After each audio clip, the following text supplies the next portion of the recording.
pecados mortais nas alusões. Vamos lá. Primeiro pecado mortal. Gente, essa eu tenho que contar para vocês. Eu tô numa sala de pré-vestibular lotada.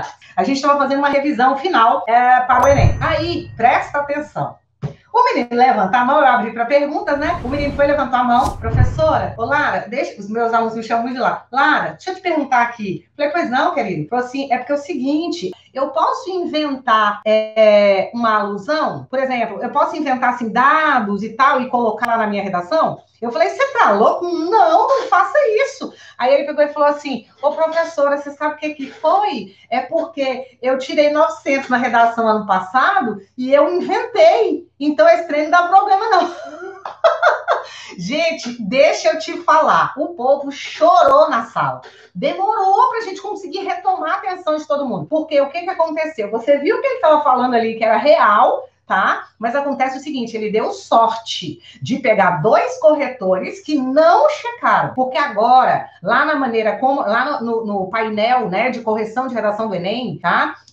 A gente soube, né, que nesse painel tem um lugar, tem uma área lá para o corretor fazer possíveis consultas. Então, que ele consegue, por exemplo, ele ficou em dúvida numa determinada citação, ficou em dúvida num determinado dado, que mudou isso, que não tinha isso e que agora tem, que o corretor consegue ir lá e buscar essa informação, tá? Dentro do mesmo sistema de correção. Conclusão, não vale a pena arriscar. Então, não vale a pena, tá, gente? Isso aí eu falei com ele, você gastou seu saquinho de sorte, não faça isso mais. Então, primeira coisa, inventar referência não vale. Outra coisa, utilizar uma referência sem ter certeza sobre ela. É um risco gigante.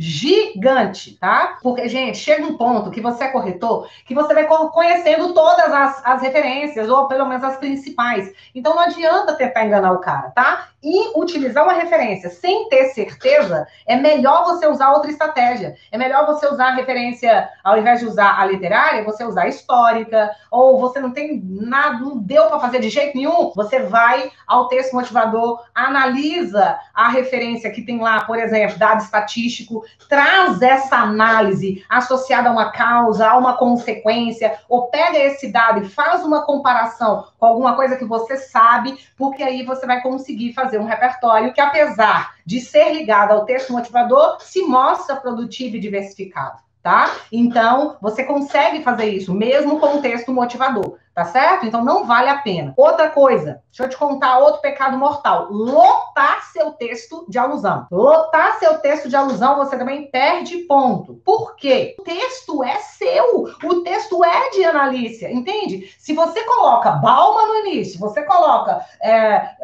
Paulo Freire depois, você termina com Clarice Lispector e ainda você chega com o artigo 5º da Constituição, você demonstra o conhecimento de repertório, você vai ter uma boa nota aí com relação, ele vai avaliar bem a questão da competência 2, porém, a competência 3, cadê a sua voz? Cadê a sua discussão? Cadê o seu argumento? Cadê o seu posicionamento? Sendo confrontado em relação a isso, tá? Usando isso para comprovar uma ideia que é sua. Usando isso, entende? Então, lotar não pode. Claro, o que é de bom tom? Gente, 2 citações tá maravilhoso. Maravilhoso. Uma no D1, outra no D2. Ô, Lara, mas eu quero entrar com um contexto que é um contexto já de repertório, porque eu sei que 90% das redações bem avaliadas trazem isso. Com certeza. Você traz um contexto legal, tá? Você faz uma relação nesse contexto no seu D1, tá? Já é uma citação, e aí você traz de novo no D2 um fato novo. Excelente, tá ótimo, tá? Outra coisa, fazer alusão ostensiva, como eu te falei, que não agreguem valor à sua argumentação. Meninos, eu vou falar aqui agora uma das coisas mais importantes. Se você trouxe uma alusão maravilhosa,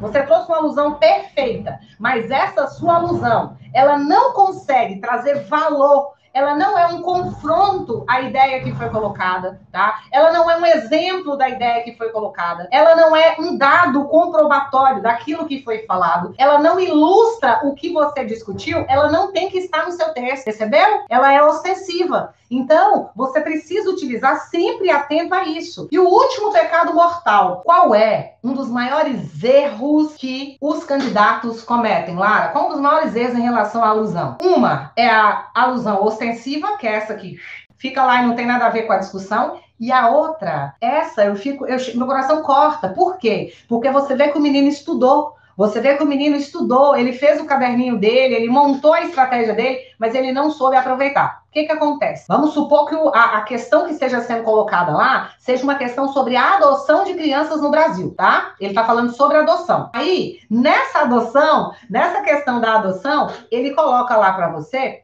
uma legislação relativa à adoção. O aluno traz e fala, poxa, professora, você tinha que ver minha redação. Professora, esse Enem, agora eu passo, agora chegou minha hora. Vocês podem sair tudo à frente que eu vou passar, que agora a vaga é minha.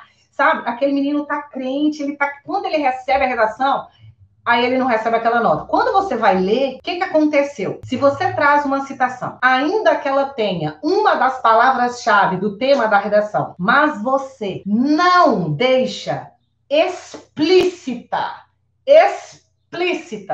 a relação que a sua alusão tem com o seu argumento, acabou, bebê. Acabou. Ela vai ser considerada ostensiva. Ela vai ser considerada como um brinco que pode ser retirado e não faz falta, tá? Você tem que embrenhar a sua alusão, a sua discussão de tal forma que se você retirar, vai causar um choque, vai fazer falta. Percebe? Então, extremamente, mas, gente, extremamente importante que você deixe explícito para o corretor qual é a ideia que se relaciona ao seu argumento por meio daquela citação ali, tá bom? Se você não fizer isso, você não consegue uma boa nota. Se você não fala, se você não deixa explícito, o corretor, ele não tem que corrigir a sua ideia. Aí você fala assim, Lara, pelo amor de Deus, os corretores são inteligentes, bebê. Amém. Lara, os corretores são inteligentíssimos. Que isso? São pessoas que foram selecionadas no processo.